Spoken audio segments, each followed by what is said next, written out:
श्री संत सद्गुरू बाळूमामा प्रसन्न. नमस्कार श्रोते हो.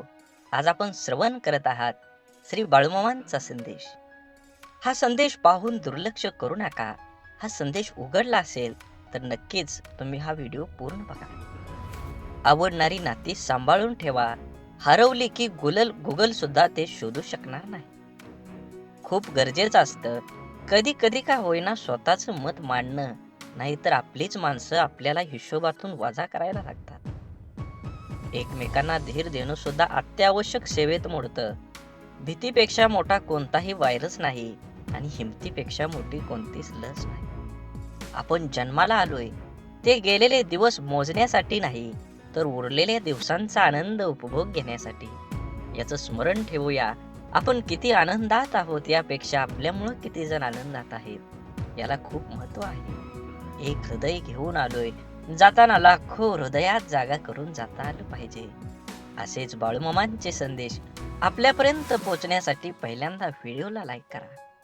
चॅनलवर नवीन असाल तर चॅनलला सबस्क्राईब करून शेजारील बेल आयकॉन नक्की प्रेस करा, जेणेकरून येणारे असेच बाळूमामांचे संदेश आपल्याला सर्वात अगोदर भेटतील आणि आपल्यावर आणि आपल्या कुटुंबावर बाळूमामांची अखंड कृपादृष्टीही राहणार आहे. तुमची सर्व अडलेली कामं, तुमची दुःख यातना सर्व वाऱ्यासारख्या दूर होऊन तुमच्या जीवनामध्ये एक लख अशा सूर्यप्रकाशाचं किरण होऊन मामा तुम्हाला आशीर्वाद देणार आहे. कमेंटमध्ये बाळूमामा प्रसन्न लिहायला विसरू नका. आपण जन्माला आलोय ते गेलेले दिवस मोजण्यासाठी नाही, तर उरलेल्या दिवसाचा आनंद घ्या. आयुष्यात आपण जसं कोणाच्या तरी पुढं असतो, तसंच कोणाच्या तरी मागं सुद्धा असतो. म्हणून दुसऱ्याची ईर्ष्या किंवा तुलना करण्यात आपला किमती वेळ वाया घालवू नका. ज्याला आपला वर्तमान काळ चांगला वापरता येतो, तो भविष्यातील भविष्य बघत नाही. जीवनामध्ये कर्म करत असताना बुद्धीला सुविचारांचे अंकुश असते, तर देहाकडून करणारी कर्म ही उत्तमच असतात. अडचणी कितीही येऊ द्या, प्रारब्धाच्या पुढे कोणीही जाऊ शकत नाही. वादळात दिवा लावायचं स्वप्न बाळगा, नियती मदत केल्याशिवाय राहणार नाही. सुखी समाधानी आनंदी जीवन कसे जगावे? आपल्या जीवनामध्ये सामंजस्य व सहकार्याची भावना हे माणुसकीचे एक रूप आहे. शिवाय माणुसकी जपणूक केल्यामुळेच आपण इतर प्राण्यांपेक्षा वेगळे ठरतो. पण आपण कधी कधी पुढे जाण्याच्या स्पर्धेचा धोका, कपट, देखाव्याचा आसरा घेतो. खरं तर हे सर्व काही आपण आपल्या आनंदासाठी करत असतो. पण इतकं करूनही शेवटी आपल्याला पदरात दुःखच येतं, कारण तो रस्ता चुकीचा असतो. म्हणून सुखी जीवनासाठी काही टिप्स तुम्ही फॉलो केल्या पाहिजेत. आवडतं काम करा. काही लोक आपलं दैनंदिन काम आपण सामाजिक कार्यात सक्रिय राहतात. काही लोक धार्मिक कार्यात सहभागी होतात, तर कुणी आपल्या आवडत्या कामात, चित्रकला किंवा गायनाच्या क्षेत्रात आपलं कौशल्य दाखवतात. तज्ज्ञांच्या मते असे करणाऱ्या लोकांना मानसिक शांती आणि समाधान मिळते. आवडत्या व्यक्तीसोबत वेळ घालवा. आनंदी राहायचं असेल तर आपल्या आवडत्या व्यक्तीसोबत वेळ घालवा. ही व्यक्ती कोणीही असू शकते. आपण ज्याच्यावर प्रेम करतो आणि जे आपल्यावर अथांग प्रेम करतात तेही माणसं, हा भावनेचा भुकेला असतो.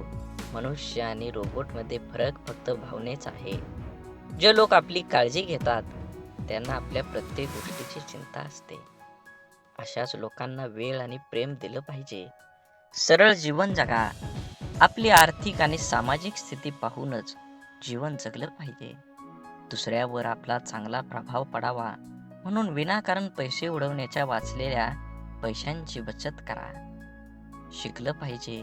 वस्तुस्थिती पाहूनच खर्च करायला हवा. नेहमी आपल्यापेक्षा कमी दर्जाच्या लोकांना डोळ्यासमोर ठेवून चालल्याने मनातील द्वेष कमी होतो. प्रामाणिकपणे वागा. मनुष्याच्या अंगी प्रामाणिकपणा असणं खरंच खूप गरजेचं असतं. यामुळे माणसाला मानसिक शांतता मिळते. मनात कपट असणाऱ्या व्यक्ती नेहमी काळजीतच असतात, कारण त्यांना कोणतीही गोष्ट करण्यासाठी खोट्याचा आसरा घ्यावा लागतो. त्यातूनच त्यांना आपलं बिंग फुटता की नाही याची भीती वाटते. शेवटी तुम्ही वचन पाळलं पाहिजे. अनेक लोक विचार न करता दुसऱ्यांना वचनं देतात, पण ती पूर्ण करता येत नाहीत. अशा प्रवृत्ती आपल्याला सामाजिक प्रतिमेवर वाईट प्रभाव पाडते. या उलट वचन पाळणाऱ्या लोकांना सगळ्यांचं प्रेम आणि विश्वास मिळतो आणि त्यांच्यावरही लोकांचा विश्वास असतो. जीवनात तेच आनंदी राहू शकतात जे ही जगण्याची कला शिकतात. तोच माणूस जीवनातील प्रत्येक क्षणांचा आनंद घेऊ शकतो, कारण त्याला माहीत असतं की जगात कोणतीही गोष्ट परिपूर्ण नाही. प्रत्येक माणसामध्ये प्रत्येक गोष्टीत काहीतरी कमतरता असते. जर तुम्हाला आनंदी राहायचं असेल तर जगातील कोणतंही दुःख तुम्हाला जास्त काळ दुःखी ठेवू शकत नाही. जगातील कोणतीही शक्ती तुम्हाला आनंदी होण्यापासून रोखू शकत नाही. तुम्हाला खरंच आनंदी व्हायचं असेल तर आयुष्यात नेहमी तुमचं मन सांगेल ते करा. सर्वांचं ऐका, पण तुमच्या अंतर्मनाचा ऐका. आनंद तुम्हाला जीवन जगण्याची प्रेरणा देतो. असेच बाळूमामांचा संदेश तुम्ही शेवटपर्यंत बघा. तुमची सर्व अडलेली कामं ही नक्कीच पूर्ण होतील आणि तुमच्यावर आणि तुमच्या कुटुंबावर बाळूमामांची कृपादृष्टी ही अखंड राहील. बाळूमामा म्हणतात, नक्कीच जीवनामध्ये आनंदी राहण्याचे सोपे मार्ग आहेत. सुंदर क्षण लक्षात ठेवा. आयुष्यात जेव्हा कधी तुमचं मन दुःखी असेल तेव्हा तुमच्या भूतकाळातील सुंदर क्षणांची आठवण करा. उदाहरणार्थ, लहानपणीची खोड, मित्रांसोबतची मजा, एखाद्यासोबत घालवलेले सुंदर क्षण किंवा चित्रपटातील मनोरंजक दृश्य. लक्षात ठेवा, तुमच्या उदास चेहऱ्यावर आपोआप हसू येईल. कोणाकडून ही अपेक्षा ठेवू नका. आयुष्यात नेहमी आनंदी राहायचं असेल तर इतरांकडून अपेक्षा करणं सोडून द्या, कारण प्रत्येक वेळी प्रत्येक जण तुमच्या अपेक्षा पूर्ण करू शकत नाही. आणि जेव्हा अपेक्षा तुटतात तेव्हा राग, द्वेष, मत्सर, दुःख आणि अविश्वासाचे वातावरण निर्माण होतं, जे तुमच्या आयुष्यात दुःख आणि निराशा भरतं. त्यामुळं लोकांकडून अपेक्षा करणं थांबवा आणि स्वतःवर विश्वास ठेवा. स्वतःच्या कुटुंबाकडे दुर्लक्ष करू नका. आपल्या कुटुंबातल्या प्रत्येक व्यक्तीकडे लक्ष द्या. जीवन खरंच खूप सुंदर आहे, ते सुंदरपणानं जगलं पाहिजे. आयुष्यात येऊन आपण प्रत्येक गोष्ट अनुभवली पाहिजे. प्रत्येक गोष्टीत आपल्याला यश मिळेलच असं नाही. काही गोष्टी तुम्हाला यश मिळेल, पण काही गोष्टी तुम्हाला नक्कीच काहीतरी शिकवून जाते. कोणतीही गोष्ट चुकीची झाली किंवा बरोबर झाली म्हणजे ती गोष्ट चुकीची नसते, कारण ती गोष्ट तुम्हाला तुमच्या पायावर उभा करण्यासाठी सिद्ध करते. जीवनात जगत असताना तुम्ही प्रत्येक गोष्टीकडे बारकाईने लक्ष ठेवलं पाहिजे. हे जग खूप सुंदर आहे. प्रत्येकाला स्वार्थ असतो. तुम्हीही कधीतरी स्वार्थी बनलं पाहिजे. जीवन तरच तुमचं उजाळात येईल. तुमचे मित्र खूप महत्त्वाचे आहेत हे मान्य आहे, पण तुम्ही त्यांना ज्या ठिकाणी भेटायला जाल ते घर आहे. म्हणूनच तुम्ही तुमच्या कुटुंबालाही पूर्ण वेळ देणं गरजेचं आहे. आपण मोठे झाल्यावर कामात आणि मित्रांमध्ये इतके व्यस्त होतो की आपण रात्रीचं जेवण करून घरीच झोपतो. पण तुमच्या मनातील प्रत्येक गोष्ट तुमच्या कुटुंबासोबत शेअर करा. कदाचित तुमची आईसोबत किंवा वडिलांसोबत किंवा भाऊ किंवा बहिणीसोबत अधिक सोयीस्कर असाल, ज्याच्याशी तुम्हाला तुमची गुपितं शेअर करा. असं केल्यानं जेव्हा जेव्हा तुम्ही संकटात असता तेव्हा कुटुंबातील एक अधिक विश्वासार्ह व्यक्ती तुम्हाला त्या संकटातून बाहेर काढू शकते. तुमच्या काही त्रुटी आहेत हे मान्य करा. प्रत्येक व्यक्तीची ताकद आणि कमकुवतपणा वेगवेगळा असतो. आपण आपल्या कमकुवतपणामुळे ओळखून त्या स्वीकारल्या पाहिजेत. होय, या जगात अशा अनेक गोष्टी आहेत ज्या आपण करू शकत नाही. जगात असे काही लोक आहेत जे आपल्यापेक्षा चांगले आणि चांगले काम करू शकतात. हे आपल्या स्वीकारावे लागेलच. मी असं म्हणत नाही की तुम्ही फक्त तुमच्या चुका स्वीकारा. तुम्ही तुमच्या उणिवा ओळखा आणि त्या सुधारण्याचा प्रयत्न करा. प्रत्येक व्यक्तीमध्ये दोष असतातच, पण जो त्या वेळेस सुधारून स्वतःला सांभाळतो तो पुढे जातो. नेहमी सकारात्मक विचार करा. आनंदी राहण्यासाठी आपण नेहमी सकारात्मक विचार केला पाहिजे. नकारात्मकतेचा मनावर आणि शरीरावर विपरीत परिणाम होतो.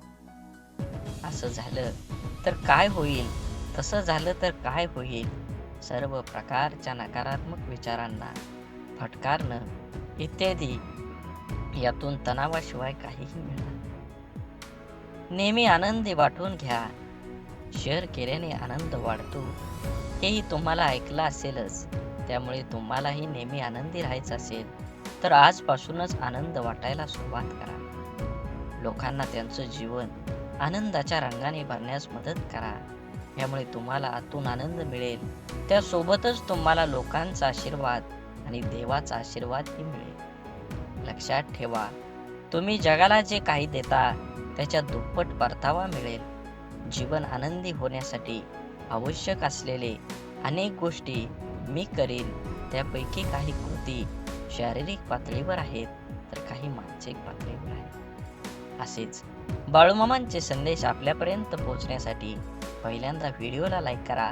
चॅनलवर नवीन असाल तर चॅनलला सबस्क्राईब करून शेजारील बेल आयकॉन नक्की प्रेस करा, जेणेकरून येणारे असेच बाळूमामांचे संदेश आपल्यापर्यंत लवकर पोहोचतील आणि तुमच्यावर आणि तुमच्या कुटुंबावर बाळूमामांची अथांग अशी कृपादृष्टी राहील. बाळूमामा म्हणतात, शारीरिक पातळीवर कृतींपैकी सर्वात महत्त्वाची कृती म्हणजे स्वतःच्या शरीराची काळजी घेणं. स्वतःच्या शरीराची काळजी घेण्यासाठी प्रथम स्वतःच्या शरीरावर मनापासून प्रेम केलं पाहिजे. स्वतःचे शरीर नीटनेटकं देखणं राखायचं, इतकं की कोणालाही भेटल्यावर ती व्यक्ती आनंदित प्रसन्न झाली पाहिजे. शरीर फक्त बाह्य समजून ते देखणं होणार नाही, ते सतेज सदृढ निरोगी राखलं पाहिजे. त्या दृष्टीनं मी किंवा तुम्ही योगासनं किंवा व्यायाम सुरू करायलाच पाहिजे. नियमित व जीवनसयुक्त आहाराचा अवलंब करा. व्यसनापासून 4 हात दूरच राहा. शरीराबरोबरच मनाचं पोषण करण्यासाठी कलेचा आश्रय घ्या. अत्यंत चिकाटीने गायन, वादन, नर्तन, साहित्य, चित्रपट, नाट्यपैकी एक तरी कलेचा जाणतेपणा आस्वाद घ्यायला शिका. शक्यतो एखादी कला आत्मसात करा.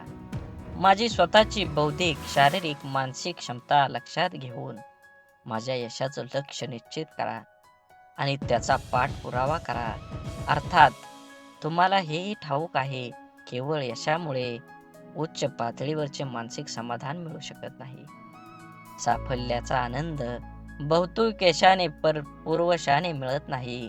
म्हणून कला, क्रीडा, ज्ञान क्षेत्रात उच्च प्रतीचे कौशल्य मिळवायचा प्रयत्न करा. नोकरी व्यवसायाच्या बाबतीत आवडीचे क्षेत्र मिळेल असे सांगता येत नाही. तुम्ही तुमच्या आवडीचे शिक्षण घ्या. आवडीच्या क्षेत्रात उपजीविकेची साधन मिळवण्याचा प्रयत्न करा. तसं नाही मिळालं तर मिळालेल्या कामात अत्यंत आवडीने करा. घेतलेल्या शिक्षणात मिळालेल्या ज्ञान तुमच्या नोकरीच्या साठी नक्की व्यवसायासाठी वापरा. खात्री आहे की नक्कीच तुम्हाला यश मिळणार आहे. तुमचं आयुष्य सुख समाधानी होणार आहे. म्हणून जीवन जगत असताना काही गोष्टी सोडून दिल्या पाहिजेत, तरच तुम्हाला तुमच्या जीवनाचा एक नवीन मार्ग मिळणार आहे. बोला बोला बाळूमामांच्या नावानं चांग भलं. झाडे लावा, झाडे जगवा, माती वाचवा, पाणी वाचवा, सेव आणि मनात मामांबद्दल आणि देवाबद्दल भाव असेल तर नक्कीच चॅनलला सबस्क्राईब करून व्हिडिओला लाईक करा.